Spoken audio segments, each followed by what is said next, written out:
A very good morning, everyone. Welcome to Session 4, Regional Outlook Forum 2021.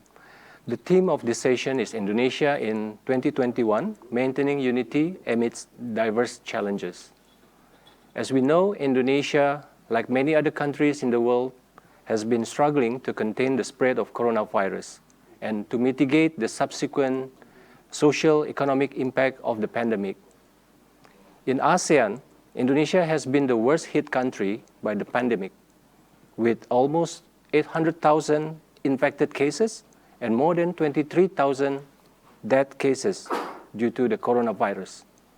The pandemic has brought the economy into a recession, the first since the 1998 Asian financial crisis. And this year, economic growth is expected to be better than last year on the assumption that the vaccine will be widely available and effectively distributed to help the Indonesian people and the economy rebound from the crisis. Amidst the ongoing pandemic, in this session, we will discuss Indonesia's political and economic development and its outlook this year. The big question, of course, will Indonesia be able to control the pandemic, and what will be the government strategy to bring the society and the economy to a new normal? And to discuss these issues, we have with us two distinguished speakers, Dr. Yanuar Nugroho and Ibu Shinta Kamdani, who will be sharing with us their insight on the political and economic trends in Indonesia. So each speaker will be given 20 minutes, and after that we will continue with question and answer. Without further ado, may I now invite Dr. Yanuar to share with us your insight on the political trends and outlook of Indonesia this year.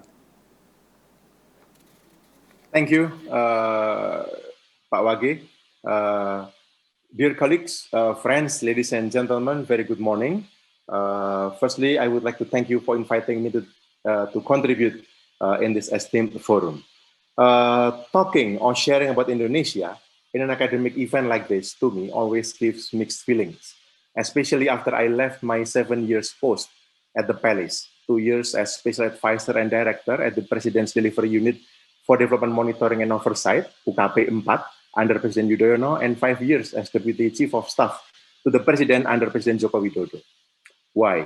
Because firstly and mainly, I see myself as a scholar. I'm a scholar and I remain one. Yet I have firsthand and probably more nuanced experience working at the central of the nerve of the Republic. And only through this experience, I realize and must admit that the realm of Indonesia's politics is so complex that we as scholars, myself included of course, may only be able to capture a fraction of its complexity. This is my disclaimer before I start this sharing, rather than presentation, of what I could offer as an outlook of Indonesia's politics in 2021 and probably a bit beyond. Let me start by offering a lens through which I would take you into an examination of few aspects of Indonesia's politics. That perspective is actually a very basic one that perhaps can be seen as Foucauldian, that focuses on how politics is about acquiring and maintaining power through realizing ideas in reality, through ideology being embodied in the pursuit of interest. As such, ideas and interest should be seen as in dualistic relations rather than in a dualism one. Clearly, no politics work in vacuum, and there are time and space contexts. We also know that it is impossible to impose ideas to reality unless it is through sort of fascist means. While we know that it would be detrimental to submit merely to reality and pursue interest only, power abuse is inevitable, especially when there is a fact that something must be done, politically, economically, socially, or even all. That is why Batara Krishna, the figure I put on the right, from Mahabharata, has an interesting saying in Japanese that I took as a title for this presentation. Ngono yo ngono ning ojo ngono, which literally means when you are in power, everything may seem inevitable, but don't make a show. With this, Krishna reminds Kurawa, the 100 brothers, not to make a show in exercising their power arbitrarily just as they wish. Power, symbolized by Kris, the weapon at the back of Krishna, you can see it, is kept at the back, but clearly visible. This line, I think, goes along with Ben Anderson's language of power and Irving Goffman's dramaturgy, presentation of self. But I think what we see in Indonesia today is perhaps the other way around. The latent problem with Indonesia's politics, I would argue, is acute diminishing of ideology, or more precisely, ideological contestation, and significant increasing room for interest for power and resources. We can clearly see that there is no significant tension in the parliament due to no real opposition, except from a small party, PKS, and that is even not ideological, but clearly motivated by interest, as it is apparent in the most recent regional subnational elections or Pilkada. The same goes with civil society organizations, which operate with less ideas but more interest. They are less interested in pursuing or debating ideological difference and instead racing for resources. As a result, there is no real check and balances to the power exercised by the executive, government, from the legislative, parliament, and from civil society. This happens to a large extent because of the state of political parties and CSOs. Political parties and even CSOs today have no firm ideological basis or foundation. Even if they do, it seems that they are not keen in defending the ideological differences, let alone willingness to pursue common good through their ideals. They run transactional politics and only based on mere interest for power. Regeneration stagnates. Political parties fail to make themselves interesting and attracting for young people, contributing to, and at the same time becoming a fertile ground to political dynasty or dynastic politics. The same goes with civil society organizations. To me, what is worrying the most is that as a result, what we have is a government that can exercise anything as they wish. I'm afraid to say this line actually, but I have to do it as a scholar. This is resembling a tyranny, almost without control from the parliament, and only in significant objection from civil society. We can see in some cases, such as the passing of laws on KPK, Commission for Corruption Eradication, on Omnibus Law, pushing for regional elections despite COVID, massive dynastic politics, and most recently, the disband of FBI without proper trials. We can expect, although unwantedly, this will continue to happen in many fronts, from prioritizing development agenda to even managing COVID response, including vaccination. We can also evaluate the reshuffle from this perspective. Reshuffle will have no value and meaning if the president himself does not possess adequate political power necessary to impose what he wishes to do. Cabinet reshuffle that we just saw shows I'm really sorry to say this, but I think it shows sort of short-termism. This is despite COVID-19 pandemic response opens up clear and present weaknesses within the cabinet and the business process of the government. But instead of making the cabinet more professional, clearly the choice was very political and transactional. So we see clear evidence that because political parties run on interest, then reshuffle was all about the contestation of interest. What we saw also answers one of the big questions before the reshuffle, i.e., will President Jokowi reduce the number of ministers coming from docile political parties because power distribution can be assumed to have settled? And the answer is clear, no, because he himself does not have power he needs to impose. He needs all support from as many political parties as he can get. Remember that Jokowi was elected not because of his strong ideological stance, but because of his popularity. PDIP had played its role according to his interest to win. So this never goes one way. It always goes both ways. Using the same perspective, we can also understand why the influence of the military and the police is increasing. President Jokowi is not confident and powerful enough to push for his visions and programs without the help of military and police, including in getting or pushing support from political parties and pressure groups. Also, when Jokowi needs to set things in motion or get things done systematically, it would be easier when he uses military or police. From executing development programs that request a massive mobilization of resources or manpower, such as the food estate in Kalimantan, village development, to responding COVID-19 and even Rizik Sihab's FPI, I think they are clear examples. And we may see this again in ensuring the vaccination successful, probably. The consequences, however, sometimes become complicated to handle. His closeness to the military and police gives way for them to also cling around and pursue power. And it happens because they are also fighting for interest too, through the government, bureaucracy, and political parties.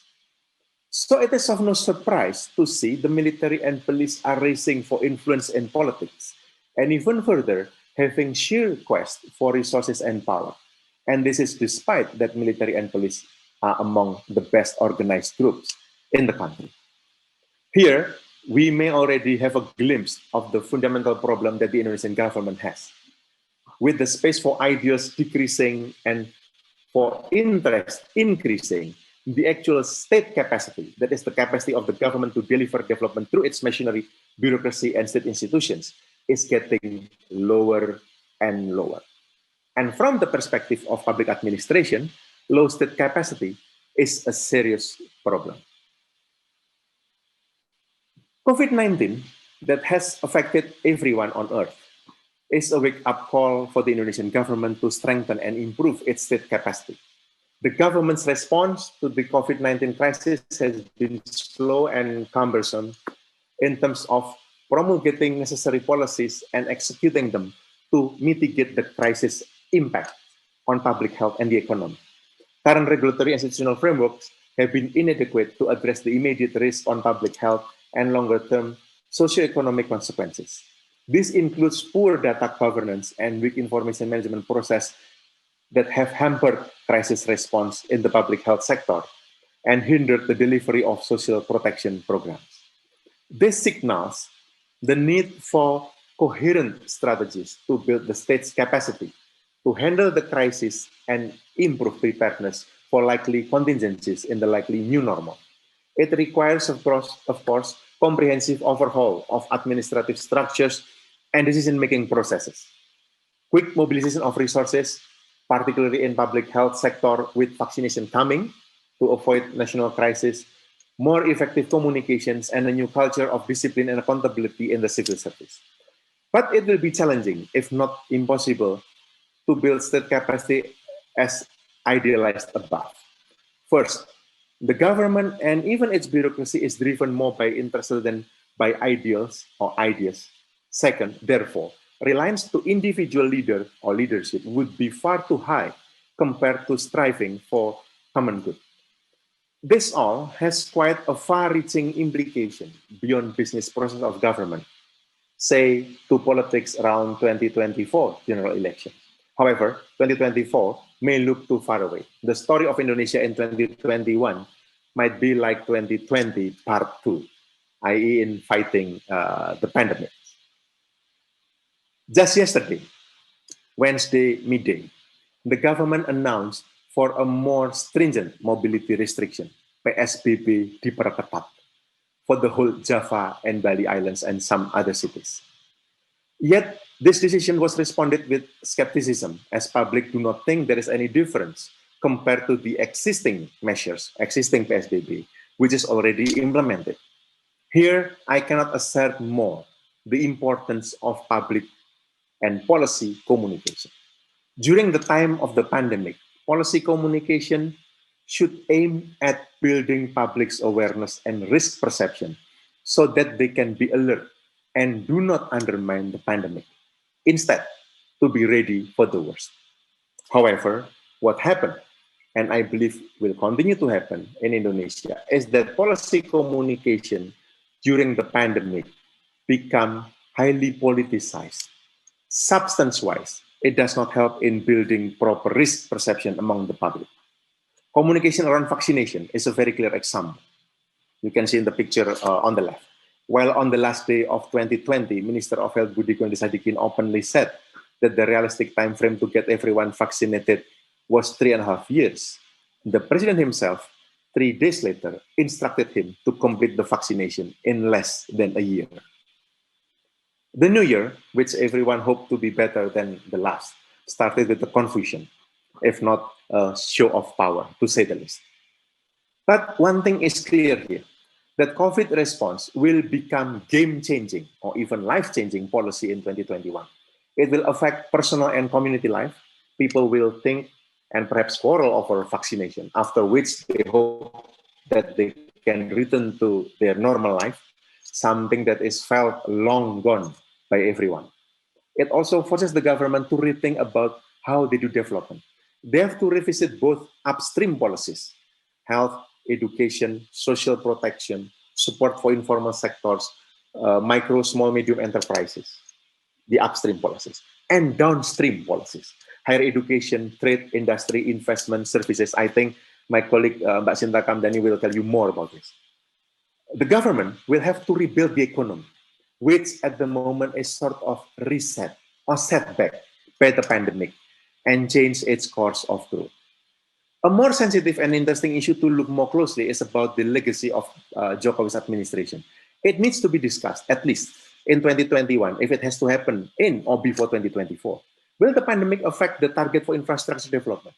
What about the plan to move the capital to Penajam, East Kalimantan, with a plan to move 10,000 civil apparatus in 2023 and in total 190,000 civil service in 2027, and having the 2024 Independence Commemoration, Perayaan Kemerdekaan, in the new capital?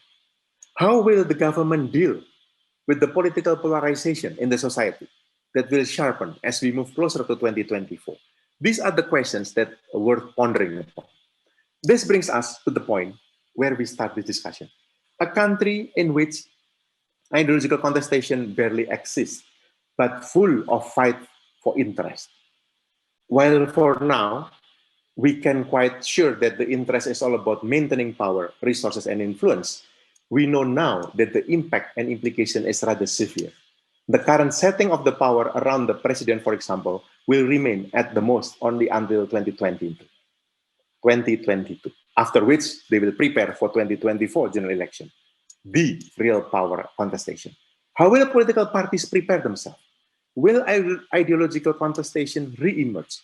Or will they continue to succumb to transactional politics only based on the pursuit of interest? The same question goes with civil society. With the current fragmentation and even competition for resources rather than idea or ideas among themselves, how civil society consolidate themselves as a locus of power in society? Those are my sharing and reflections. Do forgive me that in my quest and pursuit to provide you with answers or insights, as requested by Pak Wage, of what Indonesia's politics may look like in the near future, instead I came up with more questions for you to ponder upon.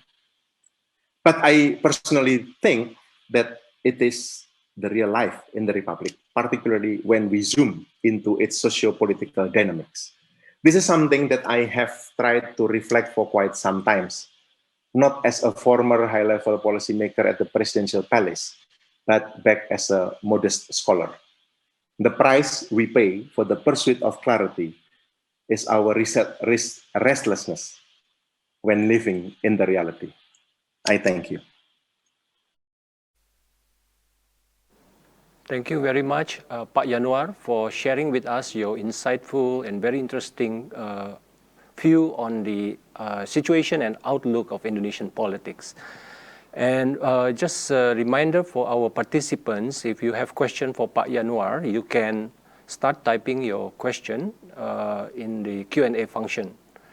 So now, may I invite Ibu Shinta Kamdani to share your insight on Indonesian economic outlook this year. Thank you very much for this opportunity. And I also would like, with a disclaimer, I'm not an economist, I'm a business person. So this is really a perspective from a doer rather than a policymaker. I wanted to actually start by giving you a little bit of what's happening in 2020. So before getting into the outlook of 2021, I want to give you an overview of what the pandemic affect Indonesia and how what can that it will be carried over to the 2021. I think let's start with the first slide. Let's see, okay. Like most of the world, I think Indonesia was hit severely by the pandemic throughout 2020. By quarter 3 2020, Indonesia is officially in technical recession. And this is the first economic recession we have in more than 2 decades. As you can see, IMF forecast for 2020 growth is red all over the place, with few countries experience positive growth, where you can see in green. Indonesia 2020 GDP growth is forecasted to be at a minus 1.5%. This is less than ideal for us, but Indonesia is indeed far better than most countries in the world. As you can see, Indonesia 2020 forecasted GDP is better than average ASEAN 5 countries, average emerging in developing countries in Asia, and most countries in the world. The next, if you see the pandemic biggest hit to Indonesia, next slide, please,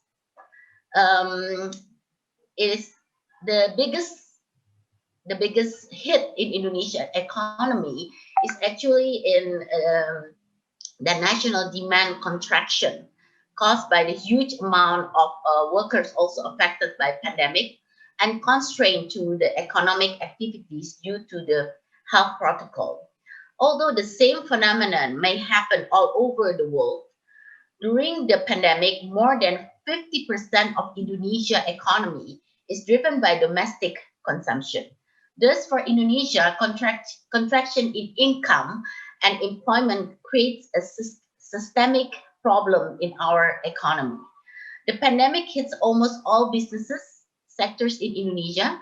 In 1998, economic crisis, Indonesia in informal business and MSME can hold out such crisis and be the main driver to recovery.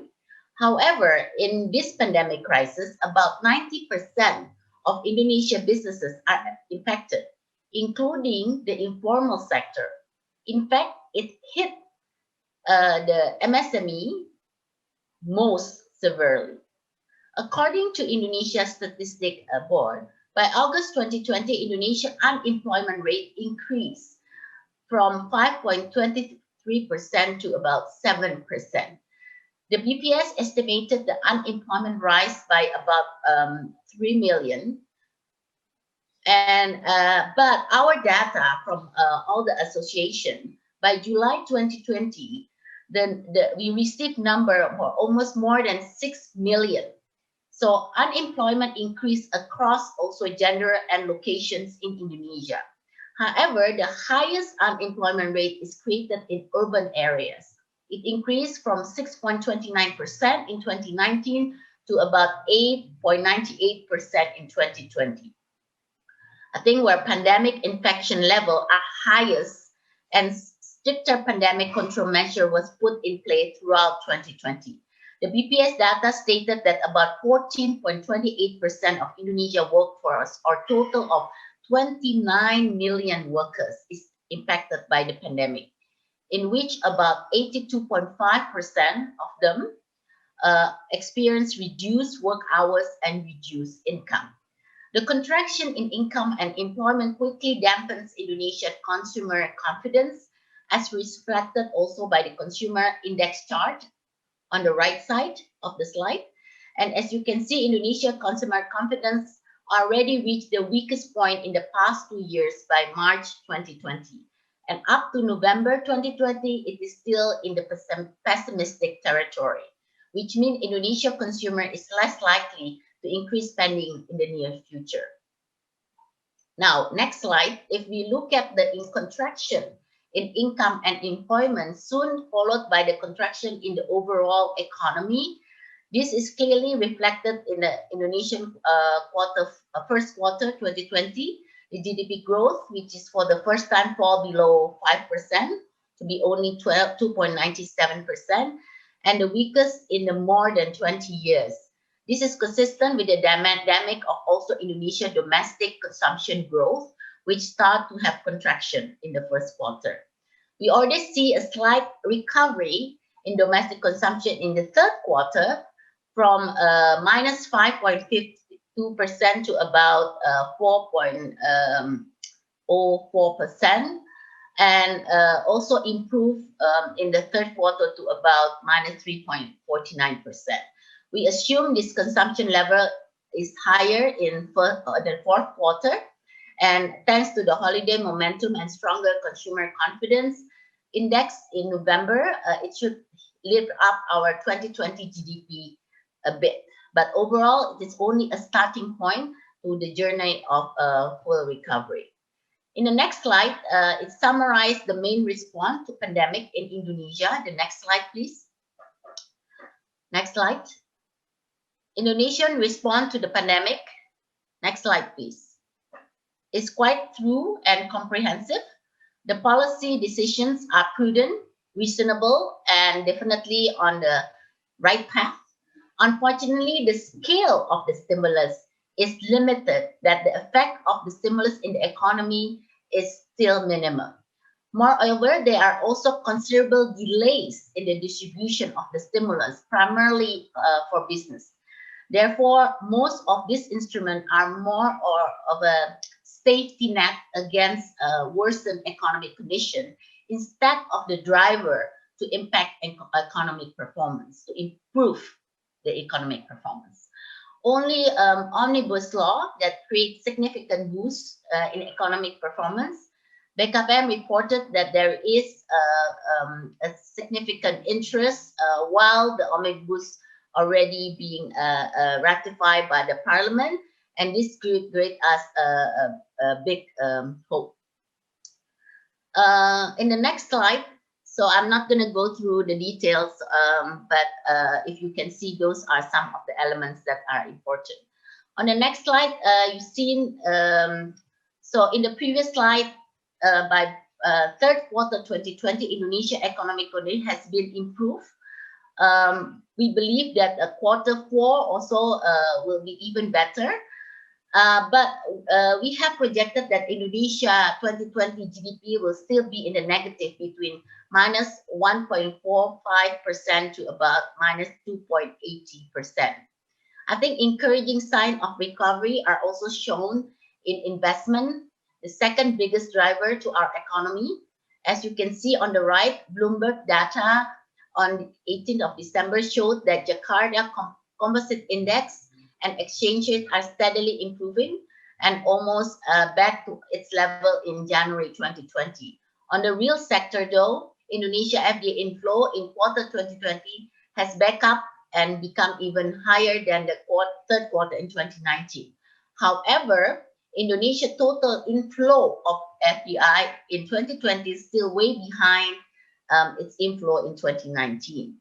Indonesia business believe that the investment in real sector is much more important to speed up our recovery, as we need to improve productivity to recover jobs and income to people so that our domestic demand can expand quickly and give boost to the overall recovery. In this logic, we believe that Indonesia is still a long way to full recovery. Full recovery might not even happen in 2021. In the next slide, you can see that before in my presentation, Indonesia recovery lies in the job creation and recovering productivity, so people, income, and our domestic demand can get back to the pre-pandemic level. There are at least three big challenges to achieve that. If we see the three big challenges, the first row is boxes represents the key challenges. The second row boxes are consequences of the challenges for a successful recovery. And the third boxes is how Indonesia grand strategy to address the challenges for successful recovery. So I'm going to start with the first box, the pandemic controls. So if you see here on the first box, it is important that Indonesia, if you see the challenge that uncertainty and lack of stability, it's still also important to improve the productivity. And delay of course, the realization of the investment is also another challenge. And the third challenge is also the shaky improvement of consumer confidence and consumption growth. Now, and the third box, in the second box, if we see we accelerate the digital transformation, the technology, I think, adoption in business in the business process is also important for survival. And I think the capital intensive investment trend needs more capital inflow to create enough jobs. So there is definitely a movement from the labor intensive to more capital intensive, and the increased demand for skilled labor instead of what more unskilled labor. And the third is the changes in the global demand characteristic. If we see demand for higher efficiency, affordability, and stability of, especially if we talk about the global value chains, also urgency to diversify economic output is very important, and business transformation to confirm with the stricter sustainability measure. We talk about green economy and so forth, I think will be definitely the future. The continuous structure reform and expanding the FTA are marked in green, because it's the effect will not be as immediate as pandemic control measures that directly link to economic normalization, and will be more by this will be more supporting factors that can maximize and accelerate Indonesia recovery in 2021. The key action plan for this measure is the speedy and consistent implementation of the omnibus law, of what we call the Undang-Undang Cipta Kerja. I think beyond the three challenges above, stimulus package also is significantly smaller in 2021 compared to 2020, and this can be considered as challenges. Lack of stimulus will seriously increase business risk and business uncertainty in 2021. And this, of course, will seriously hamper the recovery of domestic demand. It will be slower, and also expected of investment inflow not as big. However, there is little that we can do about this, and this will also depend on the Indonesian government willingness to shoulder a bigger burden to macroeconomic stability. I wanted to touch a little bit more about the omnibus law, because this is, of course, a very important game changer for 2021. So the way we look at it, besides the vaccination that we need, this omnibus law, it's important for our momentum on recovery of the economy. And I think many have talked about the Indonesian omnibus law for transformation of our economy.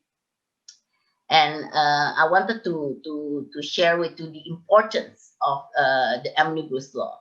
So if we see in the next slide, Indonesia actually have many issues as far as hyper regulations and overlapping licenses and so forth. So some of the areas that are important to improve the ease of doing business in Indonesia are The first, the cutting of the red tapes and uncertainties. Can you go to next slide? Yes. And the second is, of course, the more on the business-friendly processes. I think we are moving now from what we call the more licensing to more business, more risk-based approach licensing. So this is going to be simplification, simplifying a lot of the regulatory, a lot of the licensing aspect. And of course, a certainty is very important. I think a lot of investors are always looking into a better certainty, as well as importantly on the legal certainty aspect. And I think lastly, the highly efficient business process, I think is also important, that we are carrying a special now zones and so forth to a much easier for investors to come into Indonesia. I also would like to touch also for investor. For the first time in Indonesia, also putting away what we call the negative investment list and focusing on priority list, in which it will be incentivized. So there's only like 6 areas that's on the exclusion list, including narcotics and so forth, but the rest are basically open for investors. And this is a big step and big leap for Indonesia to open up its business and creating more opportunities for investors, to foreign investors especially, to come in. And I would like to close also with what is important part of the Indonesia Investment Authority is the sovereign wealth fund that Indonesia is creating in the omnibus. Some of the strength is focused on capital maximization, strong legal basis, and strong market support from government based on legal, of course, certainty and support. And governance also following international business practices, strong independence and professional management, flexibility to invest, balance between development objective and commercial objective, and able to capture also a lot of the investor appetite. So I think the sovereign wealth fund is focusing a lot on government project, especially on infrastructure development. So we are very much looking forward for the realization of this omnibus. Unfortunately, right now, the implementing regulation is still being processed. It's due by beginning of February. And I think a lot of eyes are already looking to Indonesia. We have gained many interests from foreign investors, but at the end of the day, we need to see how the executing regulations will be issued. And this will be definitely a point for momentum for Indonesia to show to its world that it is time for reform. It is time to move away from the pandemic with a more optimistic view of Indonesia climate and economic condition. Thank you very much.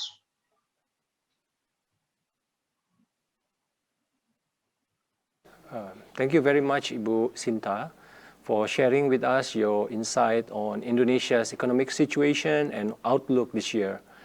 And again, for the audience, if you have any question for Ibu Shinta, you can use the Q&A function to type in your question. And before we move on to our discussion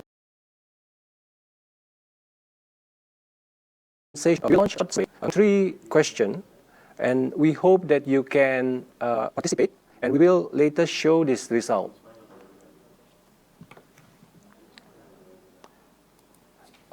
So in the meantime, while you are taking the survey and thinking about the question for the speakers, I will start by asking the first question for Pak Yanuar. I think in your presentation, it's very interesting that you mentioned about the cabinet reshuffle and also the increased role of the military. So we know that one of the key ministry that being replaced is the Minister of Health. And in this case, of course, the government understand about the challenge of mitigating the COVID-19 and also implementing vaccination program nationwide. So in your view, Pak Yanuar, can you share with us what will be the biggest challenge for the Ministry of Health to conduct the nationwide vaccination program? You talk about state capacity. How do you see the capacity of the Ministry of Health in doing this implementation of vaccination program? And if we link with your another point that you mentioned about the increased role of the military, you mentioned about the probability of military to also play a role in the vaccination program. How do you see the public perceptions towards the military role in this vaccination program? Thank you, Pak Wage. Thank you for the questions. I think, firstly, when Pak Budi Gunadi was appointed to lead the Ministry of Health, I think it is clear that it is about management rather than about health. But I can agree and I can understand why the president chooses him, because I think it is about management of logistics to ensure the vaccine and vaccination will be the biggest thing, I think, in the next 1 to 2 years from now, that will be done in Indonesia. So I think having him instead of having a medical doctor to lead the ministry, I think it's completely understandable. The problem or the challenge, I agree with you, is the capacity of the ministry to undertake this, or to carry this out. Because as we know, and I think also in Singapore and also in other countries, vaccination is not just about injecting vaccine, but the whole supply chain of the vaccine, which we but which we must be aware that it cannot be compromised. Otherwise, it will compromise the quality of the vaccine itself. I remember in my tenure as a Deputy Chief of Staff, I think if I'm not mistaken, it was in 2016, 2017, when Indonesia failed to do vaccination for MR, measles and rubella, for 32 million children outside Java. So that the herd immunity was not achieved. There were many sentiments around that vaccination, but it was mainly because of the halal haram debate. I can learning from that myself, and at the time Indonesia failed, and we had to redo the vaccination, costing the country quite a lot at the time. I think the choice of Minister for Health, and let me put something more here, also the Minister of Religious Affairs, is to mitigate and anticipate this, Pak Wage. Because there will be questions about halal haram, and I think with Pak Joko, we choice of Gus Yakut, with Pak Gunadi Sadikin, I think these two gentlemen will work hand in hand to build more confidence in the public. Because I agree with Ibu Shinta Kamdani. If we do not have confidence in public, then the economy will not move. And I think this is why it is important to make sure that it happens. Regarding the role of military, let's see, Pak Wage, but I'm more than sure that it will be also be mobilized. Once they are more organized, they have better coordination across the country. They are trained to do that, and also in the even in the vaccination for other disease, I mentioned a little bit measles and rubella. They were also involved. So I have seen this happening. I have seen this happen in the past in some development programs that require massive mobilizations, and I think it will also happen at least to help speed up the vaccination. The public perception might vary. Some might be quite happy that the military and the police, jumps in and help accelerating the vaccination process. Some might criticize why everything is now being intervened by the military or police. But I think what matters for the president and for the government is get the vaccination done. So that's my take, Pak Wage. Thank you very much, Pak Yanuar. Another question for Ibu Shinta Kamdani. I think in your presentation, it's very interesting that you mentioned that omnibus law will be the game changer for Indonesian economy. So I understand that Ibu Shinta was involved in the preparation of the omnibus law. And then now, as you mentioned, that there's the effort to prepare for the operating regulation for the omnibus law. And we also know that this omnibus law is being challenged in the judicial review. So perhaps you can share with us your view on the likelihood whether this omnibus law will be rejected by the Constitutional Court, whether there is a possibility. So we are going back to the old regime. And then also because the controversy in this law is related to the labor articles or labor issues. So how do you see the implication of the implementation of omnibus law to the overall industrial relation in Indonesia going forward? Yes. As you know, in Indonesia, I think the manpower issue is definitely a very, very important one.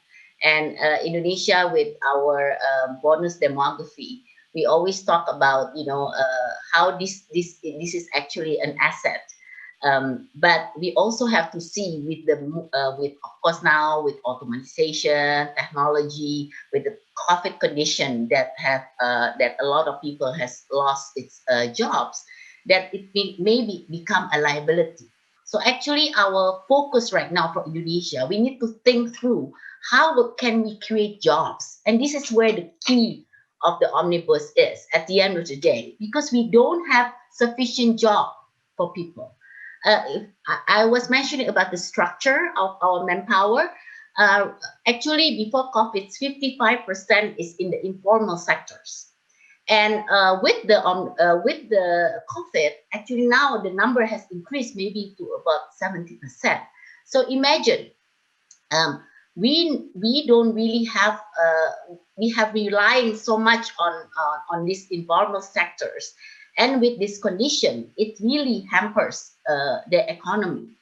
So we need to also move from this informal to more formal. That's another aspect, and the challenge has always been in Indonesia also on the link and match. If we look at the shift of job, the future of work, we have relied so much on our labor-intensive industry, and now with technology, the kind of jobs that are required is there's definitely a change, and this is why we are focusing also now in terms of a better link and match on doing more human capital development of upscaling, rescaling, and how we can focus on a more demand of jobs that are needed today. The labor law definitely has been outdated. We were talking the other day, even talked about, how now we need to address the flexible working hours, those sort. There are many things that is definitely not addressed in the labor law.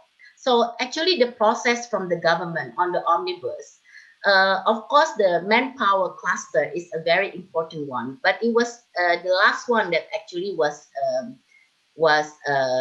prepared by the government. And during the process, actually, the labor unions and us, I'm actually representing also the Indonesian Employers Association, has been very much informed in the tripartite dialogue. We actually go through line by line on the draft that's provided by the government. Unfortunately, like I said, the omnibus can't satisfy everyone, right? And even from business, of course, we are not fully satisfied with what government has to come up with. But we look at the bigger picture, what is important and how to improve the conditions. So this is where I think we have some labor unions that are not satisfied, and therefore it goes into a judicial review. The transparency and communication has been, and consultation, very, very important. And thus, in the implementing regulation now, I think government has been very much open. They even put the draft on the website, so anybody, any persons can actually go through and review and give inputs to our government. So I think government also has learned its lesson to really be more open and more transparent in terms of getting consultation. But the implementing regulation is very, very important. And thus we encourage also the labor union to work together.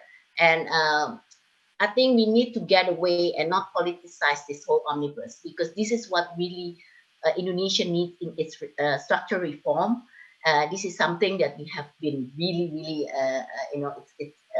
we really need this. So this is the major structural reform that Indonesia has been waiting for. And I think with the challenge in bureaucracy, as you know, also the bureaucracy reform will be also very important, because at the end of the day, we want to ensure everything, we want to lessen corruption, we want to reduce all these uncertainties, and this is why this is important. We understand that it cannot satisfy everybody, including business. We are working now with all the different sectors in each of on the implementing regulation, and many inputs from different sector, and we know not all can be accommodated. But at the end of the day, we need to understand the importance of why this law needs to happen. Yeah. Thank you so much, Ibu Shinta. Now let's take some questions from the participants. We have a number of questions. I will start with the question from Su Ann Lee. This is for Pak Yanuar. She asks whether you can comment on how ideological rhetoric is used in the mobilization of political interests. How should we understand issues like the anti-Ahok demonstration? Will this have any significant impact on the tenor of politics and the direction of Islamization in Indonesia? Thank you, Pak Wage, and thank you for the question. Very interesting questions. I think anti-Ahok demonstration actually started with conflict of interest, which is removing resources that was long enjoyed in the Jakarta's provincial government. Jokowi Ahok came as governor and vice governor and removed that comfort zone. At that time, the popularity of Jokowi was high, and actually also Ahok. Political parties support them, if you remember, or supported them. But once Jokowi moved to the palace and left Ahok alone in Jakarta, things started to change. And we know the rest of the story. Even political parties who used to be behind Jokowi Ahok did not take a stance in defending Ahok, if we all remember that, right? So to me, it is a clear of transactional politics, interest for power, interest for resources. But your question is, will this have significant impact on the tenor of politics and the direction of Islamization? I think so. At the moment, the only, if I may say, ideological party at the moment is probably only PDIP. You can check Nasdem, you can check Democrat, you can check others.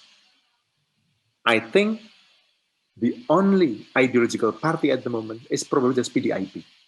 VLV, PKS, much smaller party on the other side, which because of their pursuit of interest often compromises their ideology. So this all, I think, will be about transactional politics. Islamization in Indonesia, I think, will not progress as long as we have a strong group with a strong ideological basis, which at the moment is getting, eroded, if I may say. And this is the concept. So I agree with you and your questions, but I'm afraid that if we do not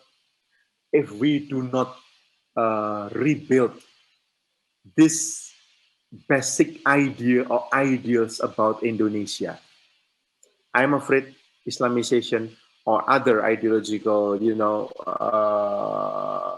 line of thoughts which are against the ideas of Indonesia will get their way. So I'm not saying that a certain party A or B, must win the election. I'm just stating the fact at the moment as a historical contingency that this is our state of the art in terms of politics.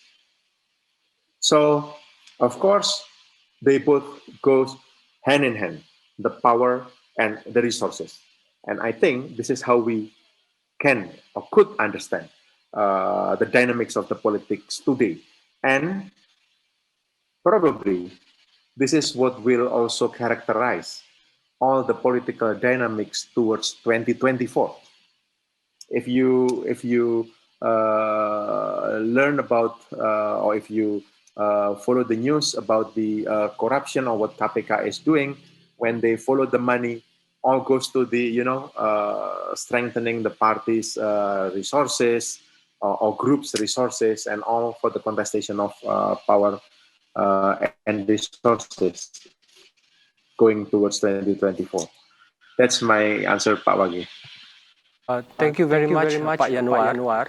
So let me combine some question. There are several questions related to sovereign wealth fund. I think this is addressed to Ibu Shinta. So Ibu Shinta, can you please comment on whether there have been news about the new sovereign wealth fund raising funds through partnership with different pension plans, and even other sovereign wealth funds like ADIA, for example. How will this work? Is the Indonesian sovereign wealth fund going to issue debt to be purchased by these other funds? And another question, whether what's the goal of this sovereign wealth fund when Indonesia needs to attract investment because of lack of its own capital?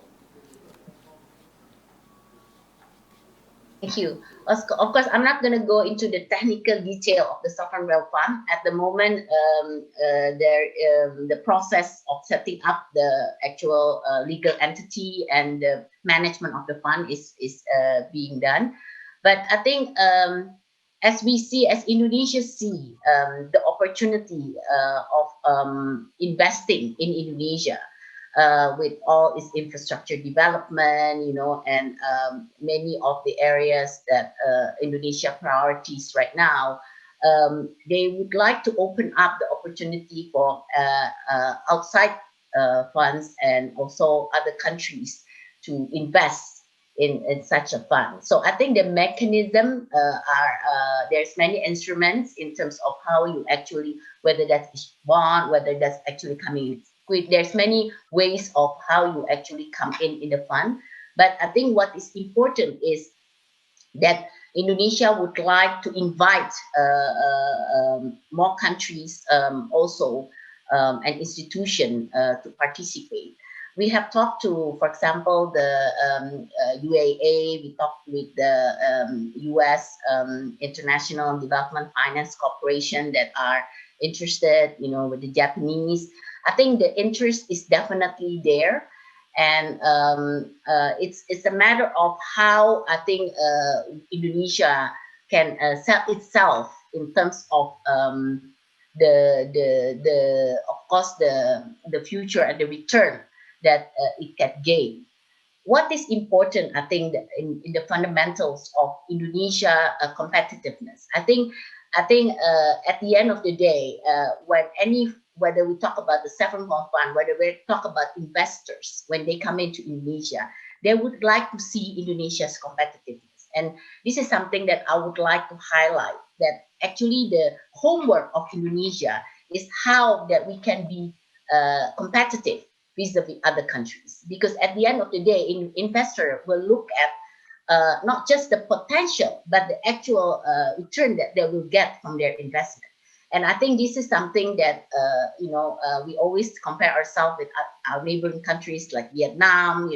For example, in terms of relocations of investment, why not coming as much Indonesia? Why it comes to Vietnam?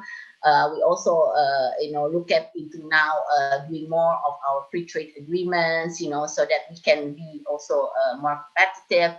But at the end of the day, I think this is really the bottom line, because any funds, any investor will look at whether we can do better here than putting our money somewhere else, right? So that's really, I think, the key.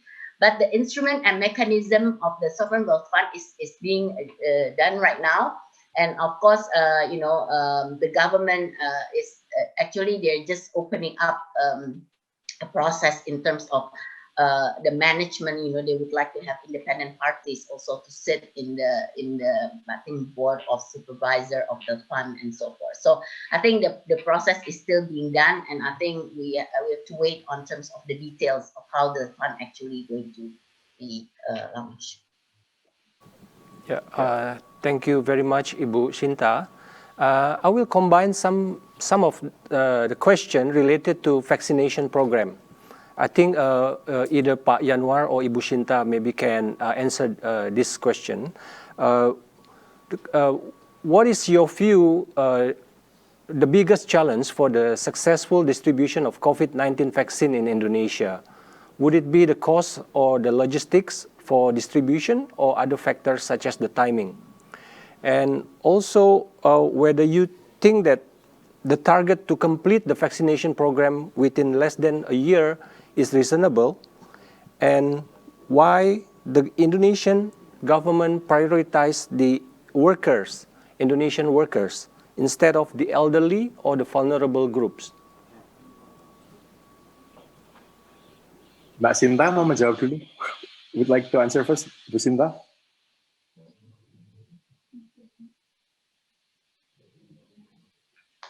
Okay. Let me take turn first, Pak Wage, and then Ibu Shinta maybe can add some aspects, or maybe if she has different opinions or different perspective. I think the biggest challenge for vaccination at the moment is distribution. To me, distribution and the so-called last mile delivery, which is from the cold storage being injected to the individuals. I think that is the biggest challenge at the moment, because we know in terms of distribution, what we are dealing with is a massive geographical disparity. It's a massive geographical challenge here.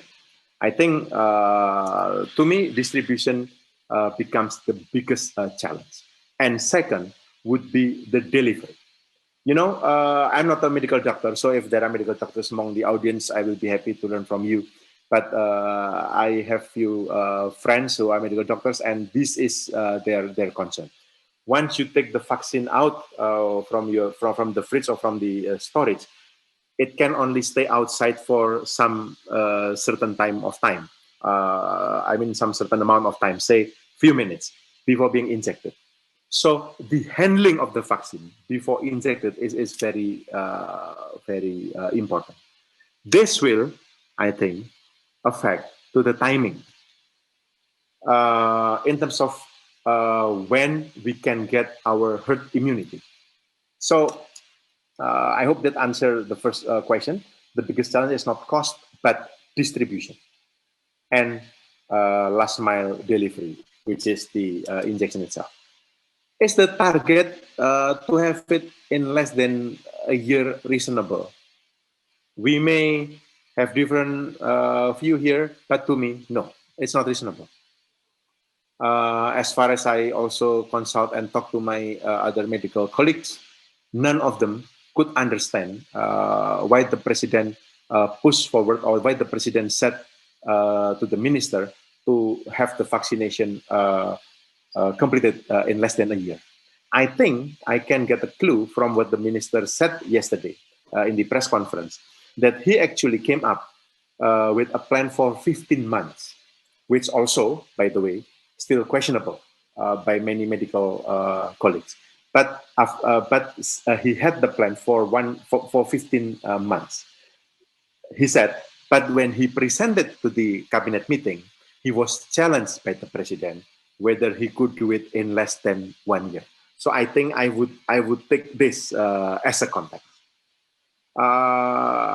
Maybe Bu Sinta can help me answer why prioritizing the workers instead of the elderly or those vulnerables, maybe from the economic perspective, but from where I sit, what I can see is that because they are perhaps seen as the most important in moving the economy. Although, of course, my medical colleagues will have a different opinion, but I think this is what I can see. Maybe Bu Sinta would like to add something on the prioritization of vaccination, Ibu. Yeah, so maybe I can just answer briefly the question also. For me, I think I agree with of course, Yanuar. But more important also, I think with the size and massive, the size of Indonesia, and how massive the volume of vaccine that are required. I think availability of vaccine, although we are informed that it's been reserved and Indonesia has committed to purchase, but I think the availability for vaccine itself and the kind of vaccine, as you know, there are many kinds of vaccines, right? And I think Indonesia has primarily started with the what we call Sinovac, which is the Chinese vaccine. And I think each vaccine is not actually the same. And it has to also, in terms of its target. So I think availability is one area. The logistic, I think definitely agree, of course, with the kind of geographic location that Indonesia has with all the different islands. I think distribution and logistic is a definite big issue, especially for those vaccines that require special temperature, frozen below 70, like ice. I mean, this is something that Indonesia does not have the infrastructure nor resources that needs to be developed. But also another thing that is important is the manpower, the people that actually, our health people that actually will do the vaccination, that provide the vaccine. I think this is also another issue, because of the size. Of course, we need much more manpower to do it. I mean, I think, and I think the number, even if we want to do as fast as we can, I mean, they have limitation as well as the people who actually can conduct the vaccine. I think that's something that needs to also be paid attention. But I wanted to go back on terms of the priority. So I think why it goes to the worker first. I mean, right now, the idea is the Sinovac is the first vaccine. And the Sinovac actually does not go for the elderly. It goes first for the working, the people below, I think, 59. So that's why I think the focus has always been looking into using this first, because of course the other like Pfizer, who goes for the elderly, are not available in Indonesia at this moment. So we're talking about the Sinovac, and they're focusing on the younger, the 59 and below. But the priority, I think the roadmap that the government has put in terms of the distribution of vaccine is very clear now. Of course, it goes to the health worker first, and then to the public, public workers and so forth. I think there's a step to move forward, but we need to understand that actually the president has said that he's gonna be, all vaccine will be free, so all Indonesian can have vaccine for free. But there are actually a component in terms of people can have access to vaccine by paying, right? So this is something that needs to be addressed as well, to open up the possibility of not just the free vaccine, but the people who can pay for the vaccine. And I think this is something that needs to be addressed, because if we want to accelerate the vaccination, the process, we also need a more collaboration, so looking into not just the government and state-owned enterprises, but involve the private sectors. And this is where we have come in with all of our health pharmaceutical companies that has the resources and ability to support our government. I think this is really also the key.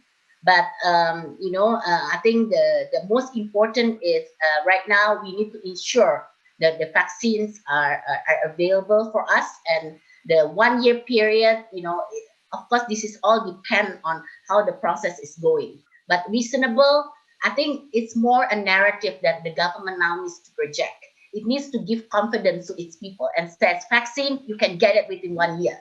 And that will create an image that the people will say, how the government is in control, we can get the vaccine. So it boosts actually also the spirit and the confidence of our people. I think that's what's important. Thank you very much, Ibu Shinta. We are now running out of time. So we will now share the result of our quick survey. And I will ask Pak Yanuar and Ibu Shinta to give your brief reaction to the findings.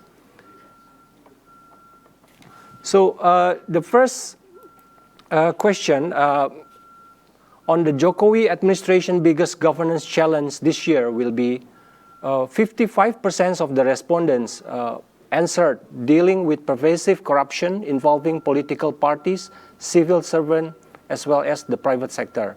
So that is the main answers. And then the second question, this is related to the economic issue. The most important economic issue that the Jokowi administration must deal with this year, 37% answered enabling SMEs to withstand the COVID-19 fallout and contribute to job creation.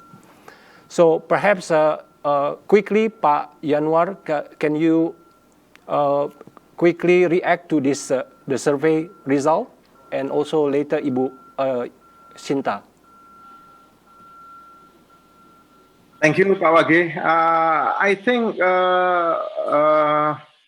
on the first questions, on the biggest challenge in government or governance, which is dealing with corruption, I would agree.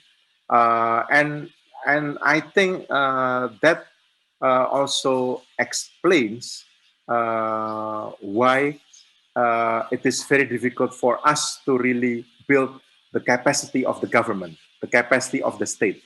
So I think I agree with this observation that dealing with corruption, because to me, and from my direct experience working within the government, I think this is quite massive. So I agree with that.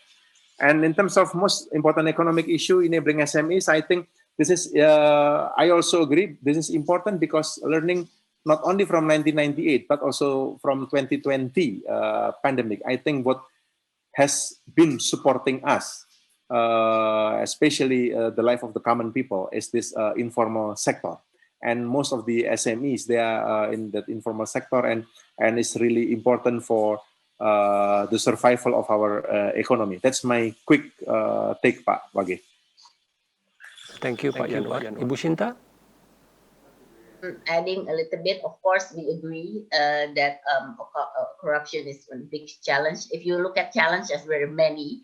I think corruption is more in the culture embodied in the Indonesian. I think this is really the mindset change. Can Indonesia really move away from this aspect? And we've talked a lot in business because the way of doing business, that even small bribery, even how to get business rolling, right? And this needs to be changed from both sides. So from the business side, but also from the government official side. And I think this is why I talk about bureaucracy reform as a key point. Because despite the system, well, of course, we're trying to improve the system by the omnibus. Now we are going to do things more electronic licensing, so it avoid the physical meeting. So it's more, everything is done electronically. That will reduce the aspect of corruption. But at the end of the day, it has to change the mindset of its people, that to take away this whole corruption, right? And I think Indonesia has talked many times about combating corruption. Has it been a progress? Is it a regress? I think this whole COVID actually makes us reflect to this a lot, because at the end of the day, we have the way things has been business as how we conduct business, and now we need to kind of reset the button and look at things differently. But we are expecting also this coming from the government itself, from the government officials, because this is important, that if we want this to happen, we need to change. It has to happen from both sides. So the system, government can improve by having this, electronic system and so forth. But at the end of the day, it's still in the mindset of its people. So I think combating corruption, yes, agree, is something very, very important. On the second issue, of course, I put forward before in my presentation on the enabling of SMEs as a crucial point. But besides that, I also want to say that the actually fundamental issue of Indonesia lies in the human capital aspect. And this is why I do believe that education is also key. So while we are now addressing a lot of the issue, how we have to improve, how we have to support, especially our SMEs, which is the backbone of our economy, we have also to go back and say, what is really the fundamental? And the fundamentals also lies in education. So I wanted to just add on and mention that. I do agree. Of course, I present about the SMEs and why it is important.